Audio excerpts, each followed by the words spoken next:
In many ways, repatriating back to the United States was much more difficult than moving to a new country.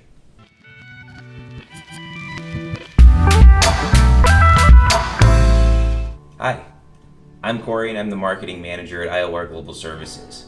I've been asked to share a little bit about my story and experience with repatriation and reverse culture shock. When I was 21, I left the United States to move to Spain to finish my bachelor's degree. Afterwards, I ended up continuing school in the United Kingdom and also worked in the UK and Canada as well. When I had moved from country to country, I had experienced varying levels of culture shock, but there were resources to help me out. And overall, I felt that integrating into a new culture and building up towards something was a positive experience. About 4 years later, I returned to the US with a new job and was quite naive to expect that coming back to my home country would be a seamless experience, and I was very wrong about that. On the personal side, I had grown and learned and changed quite a bit over those years. And through school and work and living in different countries, I thought, acted, and evolved in a different path than I would have had I stayed in the US. Then the flip side, I found that my friends and family changed as well.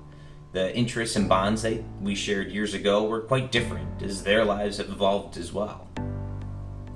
On the professional side, at the time I was working with a US-based company, and in my role I was responsible for being a liaison between our international partners and the home office. I had thought my experience would help create stronger relationships with our clients, but in reality it was just extremely taxing. On the company side, I was expected to influence our international partners to work in a more American way, and on our partners' side, I was just another pushy American that all he cared about was the bottom line. So with those difficulties, it was very lonely for a while, and I definitely withdrew and lost motivation for simple things. And I was also frustrated at myself for being frustrated. How could I not figure out a country that I had spent 21 years in? What had to happen was a big change in perspective. Instead of expecting my home country to be welcoming and patient and repatriation to come naturally, I had to view this as another assignment, another move to a new country. It meant finding new connections, networks, and even a career path that better fits the person that I am now, rather than the person I was before leaving there. Once that happened, it was still a testing process, but I was able to reintegrate and get back to that level to where I gained confidence and felt at home.